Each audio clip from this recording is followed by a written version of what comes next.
if you'd like, you could also have a feed. So what you do for that is, Tamara over there who's just waving, you go see her, you can sign an indemnity form.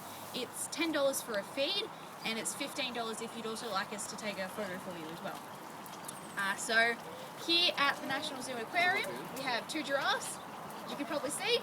They're both boys. Their names are Hummer and Katanga. They're brothers. The one that we have over here right now is Hummer.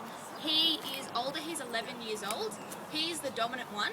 And Katanga, who's having a bit of a lie down over there, he is almost 10 and he's not as dominant. So often you might see Katanga getting beaten up a bit by Hummer just because Hummer wants all the food. He doesn't want Katanga getting any. We don't stop this. We don't feed Katanga in preference over Hummer. If Hummer wants to come over and get fed, we let him get fed, and that's just because we want to respect their dominance. Because if we do feed Katanga, then he's probably going to get beaten up more by Hummer anyway. So giraffes, they're pretty big. You can probably tell. Hummer is around 5.5 meters tall, and Katanga is a bit shorter than that. And Hummer also weighs 1,200 kilos, pretty large. Katanga is a bit less, 1,000 kilos. Whoa. So you can probably see Hummer, he's having a bit of a lick of the fence there. Giraffes have really amazing tongues. If you can see, they're blue, and that's a bit like a natural sunblock for giraffes. They are eating for 20 hours a day. You know, they're pretty big, they have to eat a lot.